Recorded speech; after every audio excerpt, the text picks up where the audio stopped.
Bonjour à tous et toutes, aujourd'hui nous sommes au studio de Westrack Radio en compagnie d'Étienne et Caroline du Tetris. Bonjour à tous les deux. Bonjour. Salut. Comment ça va ? Ça va pas mal. Dernière petite capsule de la saison. Donc on va parler du programme de juin et un petit bout de juillet. Ouais, un petit bout de juillet. On prolonge un peu le plaisir. Pour Étienne, on a l'habitude, donc tu es chargé de la programmation des concerts sur le Tetris. Et pour Caroline, alors, c'est la première fois que je vous reçois pour la programmation, alors je vous laisse vous présenter. Je suis attachée à la médiation culturelle, en fait, pour deux événements en particulier sur le Tetris, à savoir le festival Exhibit, enfin l'événement Exhibit qui a lieu tout l'été, et la journée du West City Park, qui est la journée jeune public du West Park. Donc si vous êtes là, c'est pas un hasard. Non. Ouais, le teasing. Donc je t'en prie, Étienne. On continue avec une nouvelle collaboration avec l'association havraise Fake Live. On avait déjà eu les prémices de notre relation sur West Park.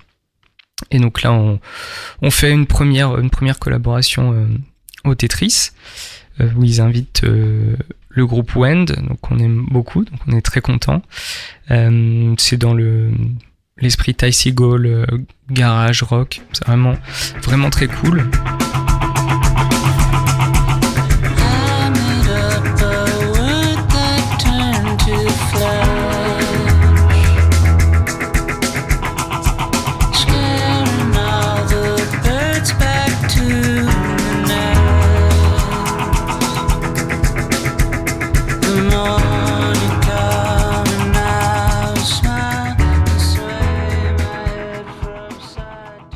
Et pour ouvrir le groupe sud-coréen DTSQ, parce qu'il se passe aussi je peux le dire en anglais, mais ça fera un accent, c'est pas super. DTSQ. Ouais. Ça va. Voilà, ambiance stoner, psyché. Ça va vraiment être une super soirée.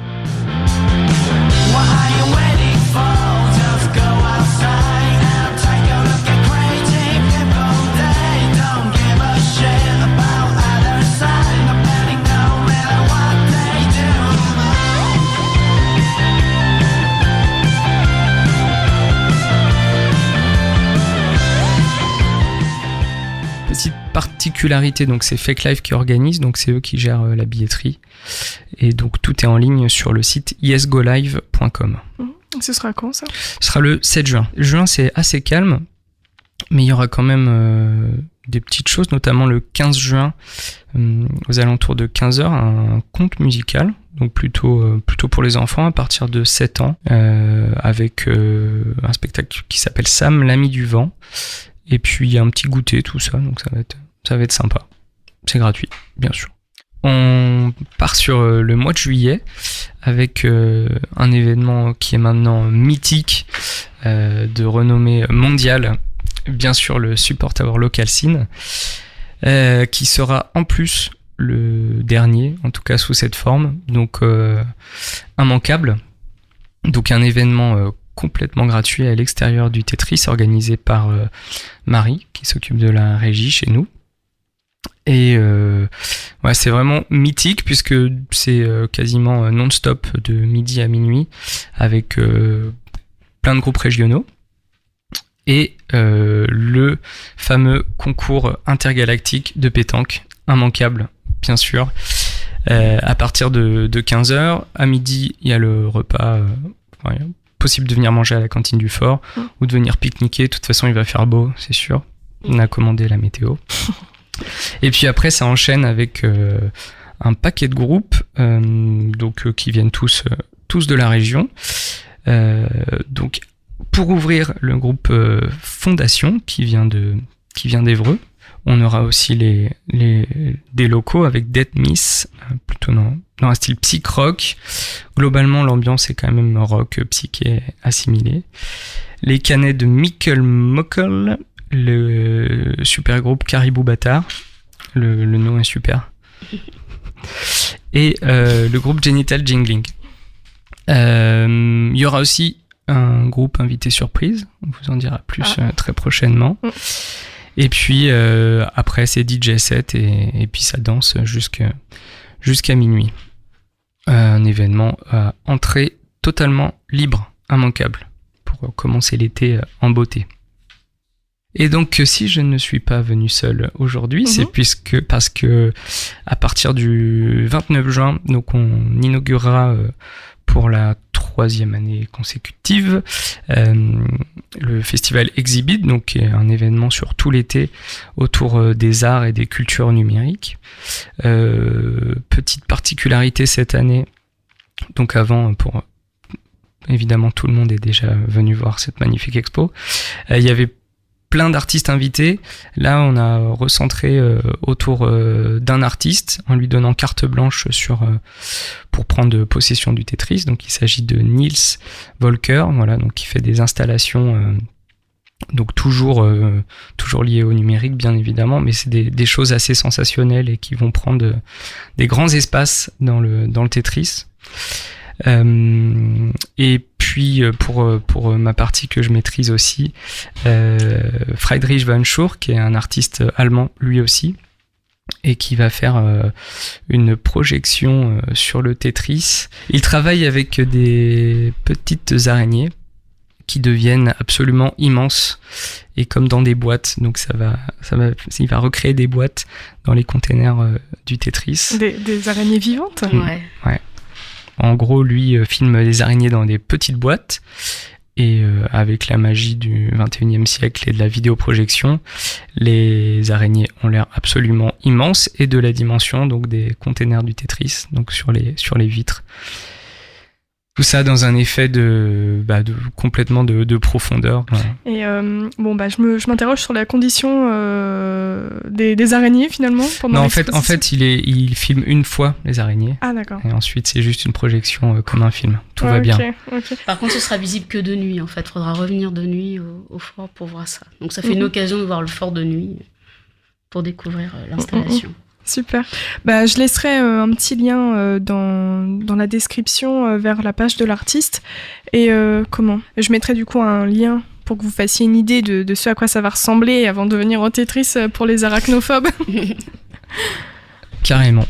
Et donc voilà, ça c'est vraiment pour la partie expo, donc qui sera ouvert donc du 29 juin au 8 septembre en accès libre, 6 jours sur 7, parce que c'est fermé le mardi. Ça sera aussi possible de se restaurer sur place. Il y aura également une petite boutique de créateurs havrais. Et plein d'à côté super. Alors déjà, tous les dimanches, vous pourrez, sur simple présence à 14h, faire une visite guidée de l'exposition, ce qui est toujours intéressant avec un médiateur ou une médiatrice, bien sûr. Et cette année, on refait un Fab Lab comme on a fait l'an dernier, qui sera pas dans la halle comme l'an dernier, mais cette fois-ci dans la commanderie du fort.